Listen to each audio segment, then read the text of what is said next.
ACC premier कपको उपाधि नेपाललाई नेपाल एसिया कपमा छनौट। सन्दीप लामिछाने बने एसिसी प्रिमियर कपका सर्वोत्कृष्ट खेलाडी। भारत र पाकिस्तानसँग क्रिकेट खेल्ने सपना पूरा भएको कप्तान रोहित पौडेलको भनाई। राष्ट्रिय स्वतन्त्र पार्टीलाई सरकारमा ल्याउन प्रधानमन्त्री पुष्पकमल दाहाल प्रचण्ड साझा न्यूनतम कार्यक्रम पुनर्लेखन गर्न तयार। घटना भएको 2 सातापछि रवि लामिछानेका चालकको उपचारको क्रममा भयो मृत्यु। पूर्व गृहमन्त्री रामबहादुर थापा बादलका सल्लाहकार पक्राउ। तत्कालीन गृहमन्त्री रामबहादुर थापा बादललाई पैसा बुझाउनु पर्ने भन्दै इन्द्रजित राईले रकम उठाउने गरेको खुलासा। पूर्व मन्त्री बादलका सुरक्षा गार्ड सल्लाहकार राईका छोरा विरुद्ध पनि पक्राउ पूर्जी जारी। आउने चुनावमा 51% ल्याउँछौँ। नेकपा एमालेसँग प्रतिस्पर्धा गर्ने अर्को दल नभएको केपी शर्मा ओलीको भनाई। उपेन्द्र यादवले लिए सांसदीय पद तथा गोपनीयताको शपथपछि उपेन्द्र यादवले भने सरकारमा बाँकी मन्त्री छिट्टै पठाउँछौँ। काठमाडौँ फर्किएपछि रवि लामिछाने फेरि सत्ताको मोहमा। सरकारमा सहभागी हुन प्रधानमन्त्री प्रचण्डसँग बार्गेनिङ गरेको आरोप। भारतमा उपचार गराउँदाको खर्च राष्ट्रपति रामचन्द्र पौडेलले आफै बेहोर्ने। केपी शर्मा ओलीको दाबी यही सरकार रहिरह्यो भने देश टाँट पल्टिन्छ। एसिसी प्रिमियर कप जित्ने खेलाडीलाई पुरस्कृत गर्ने प्रधानमन्त्री पुष्पकमल दाहाल प्रचण्डको घोषणा। नेकपा एमालेका सांसद कोइरीलाई निलम्बनको तयारी। प्रहरीको पत्र सभामुखको टेबलमा। प्रचण्ड सरकार रहिरहे देश असफल राष्ट्र बन्ने खतरा भएको केपी शर्मा ओलीको भनाई। रवि लामिछाने र डाक्टर सीके राउत बीच भयो भेटवार्ता। के भयो त कुराकानी, यसबारे सम्पूर्ण जानकारी।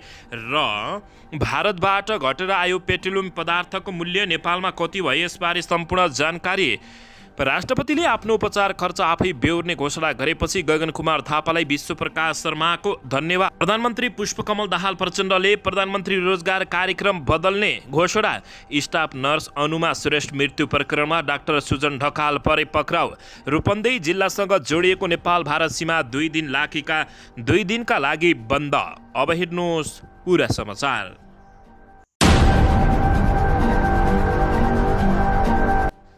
दर्शक महानुभावहरू नमस्कार। नेपाली न्युज टिभीको न्युज बुलेटिन खबरमा यहाँहरूलाई हार्दिक स्वागत छ। सदाझै आज पनि तपाईँहरूमाझ देश तथा विदेशका महत्त्वपूर्ण समाचार अपडेटका साथ उपस्थित भइसकेका छौँ। दर्शक महानुभावहरू, हामीलाई तपाईँहरूले कहाँदेखि हेर्दै हुनुहुन्छ नेपाल भई जिल्ला र ठाउँको नाम लेख्नुहोला। यदि विदेशमा हुनुहुन्छ भने आफू रहेको देशको नाम पनि लेख्न नभुल्नुहोला। र हाम्रो च्यानल नेपाली न्युज टिभीलाई अहिलेसम्म पनि सब्सक्राइब गर्नुभएको छैन भने सब्सक्राइब गर्नुहोला, साथै सँगै रहेको बेल आइकनलाई दबाउन पनि नभुल्नुहोला। आउनुहोस् दर्शक महानुभावहरू, आजको पहिलो तथा विशेष खबरतर्फ लागौँ। दर्शकबिन, एसिसी मेन्स प्रिमियर कपको उपाधि जित्दै नेपाल एसिया कपमा छनौट भएको छ। आज सम्पन्न एसिसी मेन्स प्रिमियर कपको फाइनलमा युनाइटेड अरब इमिरेट्स युएईलाई 7 विकेटले पराजित गरेसँगै नेपालले आगामी सेप्टेम्बरमा हुने एसिया कपमा स्थान पक्का गरेको छ। नेपालले एसिया कपमा समूह एमा रहेको भारत र पाकिस्तानसँग खेल्ने भएको छ। एसिया कपको समूह बीमा अफगानिस्तान, श्रीलङ्का र बङ्गलादेश रहेका छन्। दर्शक महानुभावहरू, कीर्तिपुर स्थित त्रिभुवन विश्वविद्यालयको खेल मैदानमा कुल 118 रनको लक्ष्य पछ्याएको नेपालको सुरुवात खराब रहेको थियो। नेपालले 8 ओभर खेल्दा सुरुवाती 3 विकेट गुमाएको थियो। ओपनर कुशल भुर्तेल 1 रन, आसिफ शेख 8 रन तथा कप्तान रोहित कुमार पौडेल 1 मात्र रनमा आउट भएपछि नेपाल दबावमा परेको हो। सङ्कटमा परेको नेपालको पारी गुलसन झा र भीम सार्कीले उकासेका हुन्। दर्शकबिन, यो सँगै सन्दीप लामिछाने एसिसी प्रिमियर कपका सर्वोत्कृष्ट खेलाडी बनेका छन् भने भारत र पाकिस्तानसँग क्रिकेट खेल्ने सपना पूरा भएको कप्तान रोहित कुमार पौडेलले बताएका छन्। दर्शकबिन, यसैबीच आउनुहोस् अर्को समाचारतर्फ लागौँ। राष्ट्रिय स्वतन्त्र पार्टीका सभापति रवि लामिछानेका चालकको उपचारको क्रममा मृत्यु भएको छ। वैशाख 4 गते सिन्धुपाल्चोकको 12 विषय घर भएका सभापति रवि लामिछानेका गाडी चालक 39 वर्षीय शम्भु भन्ने दिलबहादुर थापा घरको छतबाट खसेर गम्भीर घाइते भएका थिए। बिहान 4 बजे छतबाट खसेको शम्भु थापाको खुट्टा र टाउकोमा गम्भीर चोट लागेको थियो। पुरानो मेडिकल कलेज भरतपुरमा उपचार सम्भव नभएपछि उनलाई ललितपुरको मेडिसिटी अस्पतालमा ल्याइएको थियो। मंगलबार दिउँसो 1:40 उनको मृत्यु भएको अस्पतालले जानकारी दिएको छ। एसएसपी सहितको टोलीले घटनाको अनुसन्धान गरिरहेको थियो। त्यही क्रममा सँगै सुतेका महामन्त्री मुकुल ढकालका गाडी चालकलाई नियन्त्रणमा लिएर सोधपुछ समेत गरिएको थियो। यद्यपि यति बेलासम्म के भयो भनेर खुलासा समेत नभएको जानकारी प्राप्त भएको छ। दर्शक महानुभावहरू, अन्ततः घटना भएको 2 सातापछि रवि लामिछानेका चालकको उपचारको क्रममा दुःखद मृत्यु भएको छ। दर्शकबिन, यसैबीच यता सर्वसाधारणलाई भुटानी शरणार्थी बनाइदिने भन्दै रकम उठाएको बलियो प्रमाणका आधारमा तत्कालीन गृहमन्त्री रामबहादुर थापा बादल, नेकपा एमालेका नेताका सुरक्षा सल्लाहकार इन्द्रजित राईलाई पक्राउ गरिएको प्रहरीले जानकारी दिएको छ। राईले भुटानी शरणार्थी बनाई अमेरिका पठाइदिने भन्दै सर्वसाधारणबाट पैसा असुल्ने गरेको प्रमाण प्रहरीले पाएको छ। यसैबीच सोही प्रमाणका आधारमा प्रहरीले मंगलबार बिहान ललितपुर स्थित उनकै निवासबाट उनलाई पक्राउ गरेको हो। राईले गृहमन्त्री थापालाई समेत मिलाउनु पर्ने भन्दै नक्कली भुटानी शरणार्थी बनाइदिने प्रलोभनमा सर्वसाधारणबाट पैसा उठाउने गरेका थिए। यद्यपि प्रहरीले तत्कालीन गृहमन्त्री रामबहादुर थापा बादलसँग भएको लेनदेनको प्रमाण भने भेट्टाएको छैन। अनुसन्धानमा खटिएका एक प्रहरी अधिकृतले भनेका छन्। उनले भने राईले तत्कालीन गृहमन्त्री रामबहादुर थापा बादल सहित त्यस बेलाका गृहका उच्च अधिकारीको नाम मुछेरै पैसा उठाएको पाइएको छ। तर तत्कालीन गृहमन्त्री रामबहादुर थापा बादल सहित त्यति बेलाका गृह उच्च अधिकारीहरूले पैसा लिएको प्रमाण चाहिँ भेटिएको छैन उनले बताएका छन्। राईले पैसा उठाउनकै लागि मात्र तत्कालीन गृहमन्त्री रामबहादुर थापा लगायत उच्च अधिकारीहरूको नाम लिएको हुन सक्ने ती अनुसन्धानमा खटिएका अधिकारीले दाबी गरेका छन्।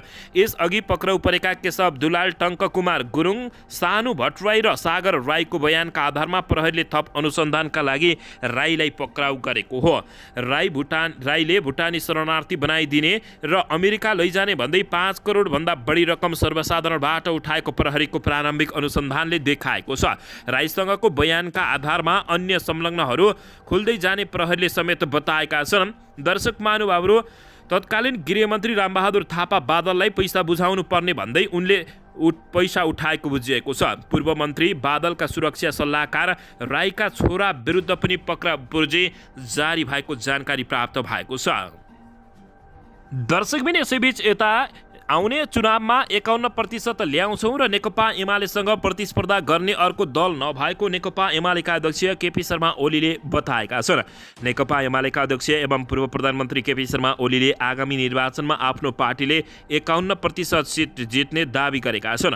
एमालेसँग प्रतिस्पर्धा गर्न सक्ने कुनै पनि पार्टी नभएको उनले दावी गर्दै पार्टीले सञ्चालन गरेको मिसन ग्रासरुटको समीक्षा कार्यक्रममा केपी शर्मा ओलीले आगामी निर्वाचनमा प्रत्येक वडामा नेकपा एमाले एक्लैले 51% बहुमत ल्याउने दावी गरेका छन्। हामी समृद्ध सुदृढ भएको ठाउँमा पनि हारियो के कारणले भन्ने समीक्षा गर्नुपर्ने भन्दै केपी शर्मा ओलीले आगामी निर्वाचनमा 51% भन्दा बढी ल्याउनुपर्छ। एमाले योसँग मिल्ने कि त्योसँग त्यान्द्रो समाउने कि त्यो होइन, एकल बहुमत ल्याउन सक्ने पार्टी बनाउने केपी शर्मा ओलीले बताएका छन्। एमालेसँग तुलना गर्न सक्ने अर्को पार्टी नभएको भन्दै उनले 51% बहुमत ल्याउन मुस्किल नहुने बताएका छन्। किन ल्याउन सकिँदैन 51% प्रश्न गर्दै उनले भने, हाम्रो जस्तो सोच भएको अर्को पार्टी छैन। यस्तो अवस्थामा नेकपा एमाले आधाभन्दा बढी जनताको समर्थन किन प्राप्त नगर्ने, एमालेसँग अरू पार्टीको तुलना गर्न नमिल्ने, हामी अत्यन्तै ठुलो भएको नेकपा एमालेका अध्यक्ष तथा पूर्व प्रधानमन्त्री केपी शर्मा ओलीले बताएका छन्। यसैबीच नेकपा एमालेका अध्यक्ष तथा पूर्व प्रधानमन्त्री केपी शर्मा ओलीले प्रधानमन्त्री प्रचण्ड सरकारमा रहिरहे भनी देश असफल राष्ट्र भन्ने बताएका छन्। प्रमुख प्रतिपक्षी दलका समेत नेता रहेका नेकपा एमाले पुष्पकमल दाहाल प्रचण्ड नेतृत्वको सरकार रहिरहे देश असफल राष्ट्र भन्ने बताएका हुन्। एमाले काठमाडौँ महानगर कमिटीले मंगलबार आयोजना गरेको कार्यक्रमलाई सम्बोधन गर्दै उनले देशको आर्थिक अवस्था टाँट पल्टिन लागेको र वर्तमान सरकार रहिरहे देश असफल राष्ट्र भन्ने बताएका छन्। यसैबीच हालै सार्वजनिक राष्ट्रिय तथ्याङ्क कार्यालयको प्रतिवेदन उल्लेख गर्दै उनले देशको अर्थतन्त्र ओलारे लागेको बताउँदै देश असफल राष्ट्र भन्ने खतरा औँलाएका हुन्। देशको अर्थतन्त्र सङ्कटमा रहेको र प्रचण्ड सरकार रहिरहे देश अनिवार्य टाँट पल्टिने नेकपा एमालेका अध्यक्ष केपी शर्मा ओलीको दाबी रहेको छ। अबको 1.5 वर्षमा अर्थतन्त्र नसुधारे देश असफल राष्ट्र बन्ने उनको भनाइरहेको छ। आर्थिक अभावका कारण आयातमा समेत कमी भएको बताएका केपी शर्मा ओलीले तीव्र गतिका साथ अर्थतन्त्र माइनसमा गइरहेको समेत बताएका हुन्। उता भने सरकारले अब अर्थतन्त्रमा कुनै पनि समस्या नभएको तथा यति बेला अब अर्थतन्त्र समेत राम्रो हुँदै गएको भनेर बताइरहेको छ। दर्शक महानुभावहरू, तपाईँहरूले कुन नेताको कुरालाई पत्याउनुहुन्छ अवश्य पनि प्रतिक्रिया दिन नभुल्नुहोला।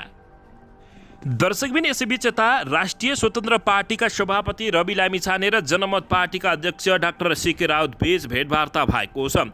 दुई नेताबीच मङ्गलबार भेटवार्ता भएको हो। उनीहरूबीच भेटवार्ता भएको तस्बिर राष्ट्रिय स्वतन्त्र पार्टीले आफ्नो फेसबुक पेज मार्फत सार्वजनिक गरेको छ। तस्बिर सहितको पोस्टमा भनिएको छ, नयाँ शक्तिहरूको बीचको सौहार्द्यता नयाँ र केही गरौँ भन्दै नेपालको राजनीतिमा उदाएका नयाँ शक्तिहरूबीच हार्दिकता र स्वच्छ प्रतिस्पर्धा आजको आवश्यकता हो भनेर फेसबुकमा लेखिएको छ। दर्शक महानुभावहरू, यद्यपि के कारणले भेटवार्ता भयो भन्ने एकिङ थाहा नभएको समेत जानकारी प्राप्त भएको हो। दर्शकबिन यसैबीच आउनुहोस् अर्को समाचारतर्फ लागौँ। राष्ट्रपति रामचन्द्र पौडेलले भारतमा उपचार गराउँदाको खर्च आफैले बेहोर्ने घोषणा गरेका छन्। उक्त उपचार बापतको खर्च राष्ट्रपति रामचन्द्र पौडेलले आफैले बेहोर्न चाहेको राष्ट्रपतिको स्वकीय सचिवालयले जानकारी दिएको छ। निमोनियाका कारण फोक्सोमा पानी जमेपछि राष्ट्रपति रामचन्द्र पौडेललाई भारतको नयाँ दिल्ली स्थित एम्स अस्पतालमा उपचार गराइएको थियो। गएको आइतबार नेपाल फर्किएका रामचन्द्र पौडेलको स्वास्थ्य उपचार खर्च राज्य कोषबाट हुन नहुने भन्दै चौतर्फी टिप्पणी भएको अवस्थामा उनले यस्तो घोषणा गरेका हुन्। दर्शक महानुभावहरू, राष्ट्रपतिले आफ्नो उपचार खर्च आफै बेहोर्ने घोषणा गरेपछि गगन कुमार थापा र विश्वप्रकाश शर्माले धन्यवाद दिएका छन्। दर्शकबिन, राष्ट्रपति रामचन्द्र पौडेलले भारतमा आफ्नो उपचारका लागि भएको सम्पूर्ण खर्च आफै बेहोर्ने घोषणा गरेपछि नेपाली काङ्ग्रेसका महामन्त्री विश्वप्रकाश शर्माले अर्का महामन्त्री गगन कुमार थापालाई धन्यवाद दिएका छन्। भारतको नयाँ दिल्ली स्थित अखिल नेपाल भारतीय आयुर्विज्ञान संस्थान एम्समा उपचार गराएर गत आइतबार राति स्वदेश फर्किएका राष्ट्रपति रामचन्द्र पौडेलले मङ्गलबार विज्ञप्ति नै जारी गरी त्यहाँ लागेको सबै खर्च आफूले नै बेहोर्ने बताएका हुन्। यसअघि तिर्वी शिक्षण अस्पतालमा उपचार भइरहेका राष्ट्रपति रामचन्द्र पौडेलले चिकित्सकको सल्लाह अनुसार यही वैशाख 6 गते भारत गएका थिए। त्यसपछि कतिपयले स्वदेशमा उपचार नगराई विदेश गएर राज्यलाई आर्थिक भार परेको भनी राष्ट्रपति पौडेलको आलोचना भएको थियो। यसबीच सोमबार एक सार्वजनिक कार्यक्रममा प्रतिनिधि सभा सदस्य समेत रहेका काङ्ग्रेसका महामन्त्री गगन कुमार थापाले आफ्ना लागि भारतमा भएको उपचार खर्च आफ्नै खल्तीबाट बेहोर्न राष्ट्रपति पौडेललाई आग्रह गरेका थिए। त्यसको भोलिपल्ट अर्थात् आजै मङ्गलबार राष्ट्रपतिको स्वकीय सचिवालयले विज्ञप्ति जारी गरी सम्पूर्ण खर्च राष्ट्रपति रामचन्द्र पौडेलले आफैले बेहोर्ने जानकारी दिएको छ। दर्शक महानुभावहरू, यो तपाईँहरूलाई कस्तो लाग्छ अवश्य पनि प्रतिक्रिया दिन नभुल्नुहोला। दर्शकबिन यसैबीच यता प्रधानमन्त्री पुष्पकमल दाहाल प्रचण्डले प्रधानमन्त्री रोजगार कार्यक्रम बदल्ने घोषणा गरेका छन्। सरकार बजेट निर्माणमा रहेको उल्लेख गर्दै उनले विगतका कतिपय बदल्ने बताएका हुन्। चितवनमा भएको एक कार्यक्रमलाई सम्बोधन गर्दै प्रधानमन्त्री प्रचण्डले भनेका छन्, पहिलाका कतिपय कार्यक्रम छन् ती असफल भएका छन्। प्रधानमन्त्री रोजगार आदि इत्यादि जे छन् ती कार्यक्रमले नतिजा राम्रो नदिएको बताएका हुन्। अनुदान कार्यक्रममा समेत फेरबदल गर्ने तयारीमा रहेको प्रधानमन्त्री प्रचण्डले जानकारी दिएका छन्। जसरी अनुदान वितरण गर्ने तरिका अप्नाइयो, वास्तविक किसान जसले काम गर्छ उनीहरू कहाँ त्यो अनुदान पुगेको छैन, बिचौलियाले नै त्यो अनुदानबाट फाइदा उठाएको भन्ने व्यापक रूपले आएको छ। त्यसकारण हाम्रा त्यस्ता कार्यक्रम म बदल्ने सोच्दैछु। प्रधानमन्त्री प्रचण्डले भने आगामी आर्थिक वर्षको बजेट युवाहरूलाई फोकस गरेर आउने पनि उनले बताएका छन्। अहिलेको बजेटको फोकस युवाहरूलाई सम्बोधन गरेर रोजगार सिर्जना गर्नेमा नै हुन्छ, कृषिमा नै हुन्छ, उद्यमीहरूमा पनि कृषिमा आधारित कृषिमै जोड हुन्छ, प्रधानमन्त्री प्रचण्डले बताएका छन्। दर्शकबिन यसैबीच आउनुहोस् अर्को समाचारतर्फ लागौँ। बाराको क्षेत्र नम्बर 2बाट उपनिर्वाचनमा निर्वाचित जनता समाजवादी पार्टीका अध्यक्ष उपेन्द्र यादवले सांसद पदको शपथ लिएका छन्। मङ्गलबार सिंहदरबारमा यादवलाई सभामुख देवराज घिमिरेले पद तथा गोपनीयताको शपथ ग्रहण गराएका हुन्।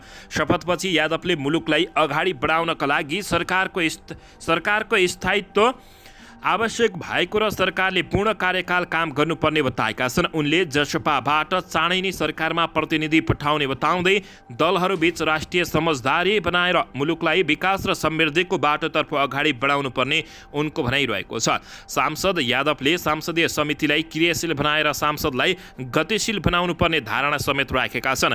यादव वैशाख 10 गते भएको उपनिर्वाचनमा 12 क्षेत्र नम्बर 2बाट शानदार तरिकाले विजय भएका थिए। दर्शकबिन यसैबीच आउनुहोस् अर्को समाचारतर्फ लागौँ। राष्ट्रिय स्वतन्त्र पार्टीलाई सरकारमा ल्याउन प्रधानमन्त्री पुष्पकमल दाहाल प्रचण्ड साझा न्यूनतम कार्यक्रम पुनर्लेखन गर्नुपर्ने तयार भएको बुझिएको छ।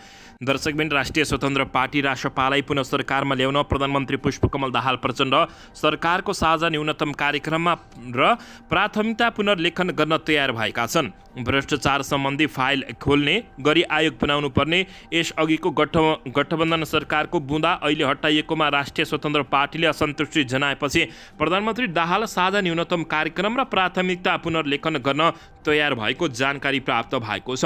यो सँगै राष्ट्रिय स्वतन्त्र पार्टी सरकारमा सहभागी हुने करिब निश्चित जस्तै देखिएको छ। सोमबार गृह जिल्ला गएका प्रधानमन्त्री पुष्पकमल दाहाल प्रचण्डले साझा कार्यक्रममा थप गडबड गरेर जान सकिने स्पष्ट पारेका छन्। भ्रष्टाचार सहित उपयुक्त सबै विषयमा काम गर्न सरकार र गठबन्धनलाई कुनै समस्या छैन दाहालको भनाइरहेको छ। साझा कार्यक्रममा थपेर जान सक्छौँ, भ्रष्टाचारका फाइल अध्ययन गर्ने हाम्रो नीतिमै छ उनले बताएका छन्। आइतबार राष्ट्रिय स्वतन्त्र पार्टीका सभापति रवि लामिछानेसँगको भेटवार्तापछि प्रधानमन्त्री दाहालले सरकारमा सहभागी हुन उसले राखेका शर्तहरू सम्बोधन गर्न सकिने जनाउ दिएका हुन्। पत्रकार सम्मेलनमा दाहालले गठबन्धनका साझा उम्मेद्वारसँग सल्लाह गरेर राष्ट्रिय स्वतन्त्र पार्टीलाई सम्मानजनक मन्त्रालय दिन सकिने बताएका छन्। सल्लाह गरेर हामी सहमतिमा पुग्दछौँ दाहालको भनाइरहेको थियो। उता राष्ट्रिय स्वतन्त्र पार्टीबाट मन्त्रालय नै किटान गरेर माग भने नभएको अवस्था रहेको छ। दाहालले गठबन्धन ठुलो दल काङ्ग्रेस लगायत अन्य दलका केही शीर्ष नेताहरूसँग समेत अनौपचारिक रूपमा परामर्श पनि सुरु गरेका छन्। स्रोतका अनुसार प्रधानमन्त्री दाहाल गृह र स्वास्थ्य मन्त्रालय सहित अर्को एक मन्त्रालय लिएर राष्ट्रिय स्वतन्त्र पार्टीलाई सरकारमा सहभागी गराउने तयारीमा रहेका छन्। काङ्ग्रेसको भागमा परेको स्वास्थ्य मन्त्रालय अहिले रिक्त रहेको छ। दर्शक महानुभावहरू यसैबीच गृहमा माओवादी वरिष्ठ उपाध्यक्ष नारायण काजी श्रेष्ठ रहेका छन्। दाहालले श्रेष्ठलाई फिर्ता बोलाएर वा अर्को कुनै मन्त्रालय दिएर भए पनि गृह मन्त्रालय राष्ट्रिय स्वतन्त्र पार्टीलाई दिन तयार भएका छन्। निकट स्रोतका अनुसार सोही कारण दाहाल र श्रेष्ठबीच असन्तुष्टि बढेको छ। तर दाहाल जसरी पनि रासपालाई सरकारमा ल्याउने तयारीमा रहेका छन्। रासपाले 10 पुसको सहमति अनुसार नै पुरानै मन्त्रालय गृहमा मुख्य अडान दिनुपर्ने, सरकारको न्यूनतम साझा कार्यक्रमको पुनर्लेखन हुनुपर्ने, मन्त्रालय सञ्चालनमा प्रधानमन्त्री कार्यालयबाट हस्तक्षेप हुन नहुने र सरकारको निरन्तरता हुनुपर्ने शर्त प्रधानमन्त्री समक्ष अगाडि सारेको जानकारी प्राप्त भएको छ। यी शर्तमा प्रधानमन्त्री दाहाल सकारात्मक भएपछि रासपाले पनि सरकारमा जाने विषयमा आन्तरिक छलफल तीव्र पारेको छ। सोमबार पार्टीको संसदीय दल एवं केन्द्रीय समितिको संयुक्त बैठकमा नेताहरूले काम गर्ने वातावरण भए सरकारमा गएर सेवा प्रवाहमा केन्द्रित हुन सकिने सुझाव दिएका छन्। यद्यपि सरकारमा जाने वा नजाने भने औपचारिक निर्णय शुक्रबार लिने राष्ट्रिय स्वतन्त्र पार्टीका प्रवक्ता मुकुल ढकालले जानकारी दिएका हुन्। दर्शकबिन यसैबीच यता भारतबाट पेट्रोलियम पदार्थको मूल्य घटेर आएको छ। इन्डियन आयल कर्पोरेसन आइओसीले पठाएको नयाँ मूल्य सूची अनुसार पेट्रोलमा प्रति लिटर 4.37, डिजेलमा प्रति लिटर 4.16, मट्टीतेलमा प्रति लिटर 3.48, हवाई इन्धनमा 2.95 र ग्यासमा प्रति सिलिन्डर 309 र 51 पैसा रुपियाँ घटेर आएको बताइएको छ। नेपाल आयल निगमका प्रवक्ता मनोज ठाकुरले अरूमा नाफा भए पनि एलपीजी ग्यासमा अझै 218 रुपियाँ घाटा भएको जानकारी प्राप्त भएको छ। दर्शक महानुभावहरू भारतबाट पेट्रोलियम पदार्थको मूल्य घटेर आएको अवस्थामा नेपाल आयल निगम चुपचाप लाग्ने र बढेर आएको अवस्थामा रातारात बढाउने भनेर चर्को आलोचना समेत भइरहेको अवस्था रहेको छ। यसबारे तपाईहरूले के भन्न चाहनुहुन्छ? मनमा लागेको प्रतिक्रिया दिन नभुल्नुहोला। दर्शकबिन यसैबीच यता वीर अस्पतालमा कार्यरत स्टाफ नर्स अनुमा श्रेष्ठको मृत्यु प्रकरणमा प्रहरीले डाक्टर सुजन ढकाललाई पक्राउ गरेको छ। काठमाडौँ महानगरपालिकाका 16 बोहोरेटारका ढकाललाई पक्राउ गरेको प्रहरी वीरत बालाजुले जानकारी दिएको छ। उनलाई प्रहरीले काठमाडौँबाट पक्राउ गरेको हो। डाक्टर ढकाल सहित उनका बुबा मुरली प्रसाद विरुद्ध नर्सको परिवारले आत्महत्या दुरुत्साहनमा जारी दिएका थिए। ढकाललाई हाल बालाजु प्रहरी वीरतमा राखिएको छ। वीर अस्पतालमा कार्यरत स्टाफ नर्स अनुमा श्रेष्ठ वैशाख 17 गते मृत अवस्थामा भेटिएकी थिइन्। श्रेष्ठ काठमाडौँ महानगरपालिकाका 16 बोरोटार स्थित डाक्टर सुजन ढकालको कोठामा मृत्यु भेटिएकी हुन्। सुजन ढकाल कोशी अस्पतालमा कार्यरत डाक्टर हुन् भने प्रहरीले घटनास्थलमा अनुमाको सुसाइड नोट फेला पारेको र त्यसमा बाँच्न मन नभएको उल्लेख भएको जनाएको छ। प्रहरीले आपसी सम्बन्धका कारण घटना भएको हुन सक्ने अनुमान गरेको छ। घटनाबारे थप अनुसन्धान भइरहेको प्रहरीले जानकारी दिएको छ। सरकार र राष्ट्रिय आविष्कार केन्द्रका संस्थापक महावीर पुनबीच 7 बुँदे सहमति भएको छ। उपप्रधान रक्षा एवं कानुन न्याय तथा संसदीय मामिला मन्त्री पूर्णबहादुर खड्का र महावीर पुनले हिजो सोमबार सहमति पत्रमा हस्ताक्षर गरेका छन्। सहमति पत्रमा अनुसन्धान तथा विकास, नवप्रवर्तन तथा आविष्कार केन्द्र सम्बन्धी कार्यहरू एकीकृत रूपमा सञ्चालन गर्ने, नेपाल सरकारले एउटा कोष स्थापना गर्ने र यस कोषबाट अनुसन्धान तथा विकास, नवप्रवर्तन तथा आविष्कार सम्बन्धी कार्यहरूमा लगानी गर्ने उल्लेख गरिएको छ। यस्तै कोषको व्यवस्थापन तथा सञ्चालन गर्ने, सङ्घीय सांसदको आउँदो अधिवेशनबाट कानुन निर्माण गर्ने, आविष्कारबाट उत्पादित वस्तु तथा सेवाहरूलाई आवश्यक पर्ने अनुमति, लाइसेन्स दर्ता, सञ्चालन लगायतका विषयमा कानुनी सुधार र सहजीकरण गर्ने, आउँदो आर्थिक वर्षदेखि पुँजीगत बजेटको 1% बजेट नवप्रवर्तन, अनुसन्धान तथा आविष्कार केन्द्रको क्षेत्रमा विनियोजन गर्ने पनि सहमति पत्रमा उल्लेख गरिएको छ। यी विषयमा दुवै पक्ष बसेर फेरि समीक्षा गर्ने र पुनः नेतृत्वको सबै आन्दोलन तथा धरना कार्यक्रम स्थगित गर्ने लगायतका 7 बुँदे सहमति भएको जानकारी प्राप्त भएको छ। दर्शकबिन यसैबीच यता उपनिर्वाचनपछि ज्ञानेन्द्र शाहमाथि खनिँदै आएका नेकपा एमालेका अध्यक्ष तथा पूर्व प्रधानमन्त्री केपी शर्मा ओली हिजो फेरि बालेन शाहमाथि खनिएका छन्। सिंहदरबारको फोहोर उठाउने काम बालेन शाहको नभई शहरी विकासको भएको भन्दै नयाँ तर्क गरेका छन्। प्रमुख प्रतिपक्षी दल नेकपा एमालेका अध्यक्ष केपी शर्मा ओलीले काठमाडौँ महानगरपालिकाका मेयर बालेन्द्र शाहको आलोचना गरेका छन्। उपनिर्वाचनपछि गद्दीविहीन अवस्थामा रहेका राजा ज्ञानेन्द्र शाहको आलोचना गर्दै आएका उनले सोमबार को कार्यक्रममा भने काठमाडौँका मेयर बालेन्द्र शाहको चरको आलोचना गरेका छन्। मे डे अन्तर्राष्ट्रिय श्रमिक दिवसको अवसरमा आफ्नो मजदुर संगठनले गरेको कार्यक्रममा केपी शर्मा ओलीले राजा ज्ञानेन्द्र शाहप्रति लक्षित गर्दै दुलोबाट मुसोले बिरालो हेरे जसरी अनुकूल परिस्थिति हेरिरहेको र खोजिरहेको हुँदा पनि सरकारले भने निरहता मात्रै प्रकट गरेको केपी शर्मा ओलीले बताएका छन्। यही गएको वैशाख 10 को उपनिर्वाचनमा आफ्नो पार्टीको लज्जास्पद पराजय र झापामा मेची नामाङ्कन विरोधीहरूले ढुङ्गामुढा गरेपछि केपी शर्मा ओलीले राजा ज्ञानेन्द्र शाह विरुद्ध कटु आलोचना गर्दै आएका छन्।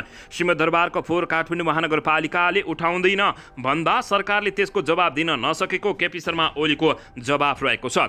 ओलीले सिंहदरबारको फोहोर काठमाडौँ महानगरपालिकाले उठाउने नभई शहरी विकास मन्त्रालयले उठाउने हो भन्ने तथ्य जनतालाई भन्न पनि सरकारले नसकेको दावी गरेका छन्। शहरी विकास मन्त्रालयले सिंहदरबारको फोहोर उठाउने काम ठेक्कामा दिएको तर ठेकेदारले काम नगरेको उल्लेख गर्दै उनले सरकार र ठेकेदार बीचको सम्बन्धबारे खोजी गर्नुपर्ने समेत बताएका छन्। दर्शकबिन यसैबीच यता नेपाली काङ्ग्रेसका महामन्त्री गगन कुमार थापाले अबको निर्वाचनमा कुनै पनि दलसँग गठबन्धन गर्न नहुने बताएका छन्। महामन्त्री गगन कुमार थापाले यसअघि अर्को चुनाव चिन्हमा मत हाल्न लगाएर गल्ती गरेको उल्लेख गर्दै अब यस्तो तालमेल नहुने बताएका छन्। नेपाली काङ्ग्रेसले जीवनमा कहिले पनि ओडादेखि माथि बरु हारिन्छ, 20 वर्ष हारे पनि हारिन्छ, तर कुनै पनि दलसँग नेपाल सबै दल मिलेर एउटै भए पनि नेपाली काङ्ग्रेसले चुनावमा कुनै पनि दलसँग तालमेल गर्ने छैन उनले बताएका छन्। सोमबार नेपाल ट्रेड युनियन काङ्ग्रेसले 134 अन्तर्राष्ट्रिय श्रमिक दिवसको अवसरमा नयाँ बानेश्वरमा आयोजना गरेको श्रमिक सभामा सम्बोधन गर्दै गगन कुमार थापाले भनेका हुन्, चाँडै नीति अधिवेशन राखेर काङ्ग्रेसले यस विषयमा मन्थन गर्ने समेत बताउँदै वैशाखको अन्तिममा बस्ने केन्द्रीय समितिमा नीति अधिवेशनको माग राखिने उनको भनाइरहेको छ।